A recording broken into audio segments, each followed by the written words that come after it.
सस्ते वाले दाल मसाले स्वाद हुआ बेकार। MDH की हल्दी मिर्ची धनिया करे कमाल। ये रंग दे, ये खुशबू दे, ये तीखा, ये कम पड़े। क्या निराला MDH मसाला। नमस्कार, मैं हूं पद्मजा जोशी। आप देख रहे हैं आज की अड़ी। 22 अप्रैल को पहलगाम में जो आतंकी हमला हुआ, जो नरसंहार और क्रूरता वहां आतंकियों ने दिखाई, उसका बदला भारत ने ले लिया है। भारत ने पाकिस्तान में 100 किलोमीटर तक अंदर घुसकर उनके आतंकी ठिकानों पर आज स्ट्राइक की। इस बार तो भारत ने सीधे सांप के बिल पर प्रहार किया है।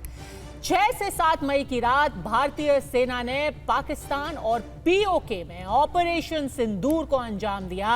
रात 1:05 से 1:30, यानी कि 1:05 से 1:30 बजे के बीच महज 25 मिनट में ही 9 जगहों पर 24 अलग अलग आतंकी ठिकाने तबाह कर दिए गए। रक्षा मंत्रालय ने ठीक रात 1:50 पर ऑपरेशन सिंदूर की जानकारी देश से साझा की और बताया कि पाकिस्तान की किसी भी आर्मी सेंटर को निशाना नहीं बनाया गया है, किसी भी सिविलियन ठिकाने पर हमला नहीं किया गया है। एक एक करके आतंकी ठिकानों को चिन्हित किया गया और उनको ध्वस्त करने का काम किया गया। सबसे बड़ी बात यह है कि जो लोग इतने सालों तक सबूत मांगते आए थे, उनके लिए यह बहुत अच्छी खबर है, क्योंकि इस बार पूरे ऑपरेशन का एक एक सबूत रिकॉर्ड किया गया है, चाहे वो यहां से हो या फिर वहां पाकिस्तान के ग्राउंड पर मौजूद लोगों ने जो वीडियो बनाया।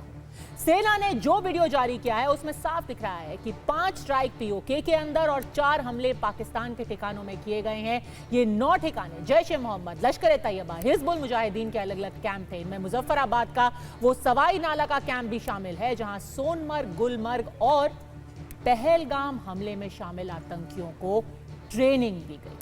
लेकिन ऑपरेशन सिंदूर ने सबसे ज्यादा नुकसान अगर किसी को पहुंचाया है तो वो पाकिस्तान के बहावलपुर में मरकज सुभान अल्लाह को पहुंचाया है। वही मरकज सुभान अल्लाह जो जैश-ए-मोहम्मद का हेडक्वार्टर है, जो नेशनल हाईवे 5 पर 15 एकड़ में फैला हुआ है, और ये वही मरकज है जहां पाकिस्तान के युवाओं को गुमराह करके उन्हें आतंक की राह पर भेजा जाता था और उन्हें ट्रेनिंग दी जाती थी, उनको ब्रेन वॉश किया जाता था। यही 2019 के पुलवामा हमले की साजिश रची गई थी। यही जैश के बड़े नेताओं के घर हैं और 600 से ज्यादा आतंकी यहां रहते थे। 2022 तक मौलाना रफीकुल्लाह यहां का मेन ट्रेनर था, लेकिन रात की स्ट्राइक के बाद मरकज की स्थिति देखें, यह आपके टीवी स्क्रीन पर मौजूद है, कैसे यहां भारी नुकसान हुआ है।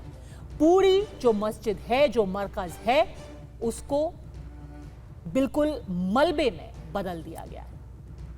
यहां तक कि इस बार नुकसान सिर्फ इमारत का ही नहीं है, चोट सीधे जैश के सरगना मसूद अजहर के दिल पर लगी है। भारत के अटैक ने मसूद अजहर की कमर तोड़ दी है। तभी तो एक चिट्ठी लिखकर उसने खुद ये जाहिर किया। आप सोचिए, मसूद अजहर आज रो रहा है, खुद कह रहा है कि इस हमले में उसके परिवार के 10 लोग और 4 करीबी गुर्गे यानी कि जैश कमांडर मारे गए हैं।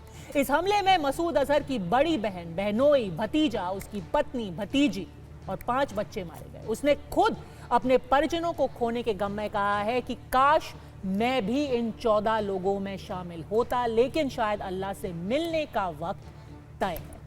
और आज जो ऑपरेशन सिंदूर भारत की सेना ने मुकम्मल किया है, उसके बाद अड़ी के सवाल बिल्कुल सीधे है, क्या ये पाकिस्तान के आतंकी ढांचे पर अब तक का सबसे बड़ा प्रहार है? जैसे प्रधानमंत्री ने वादा किया था कि इस बार ना सिर्फ आतंकी बल्कि उनके ट्रेनर और सरगनाओं को उनके ठिकानों में ढूंढ कर मारा गया है, जिसकी कोई कल्पना भी किसी ने आज तक नहीं की होगी। और सबसे बड़ा सवाल ये कि अब आगे क्या होगा? क्या ऑपरेशन सिंदूर सिर्फ एक ट्रेलर था? क्या पिक्चर अभी बाकी है? सस्ते वाले दाल मसाले स्वाद हुआ बेकार। MDH की हल्दी मिर्ची धनिया करे कमाल। ये रंग दे, ये खुशबू दे, ये तीखा, ये कम पड़े। क्या निराला MDH मसाला।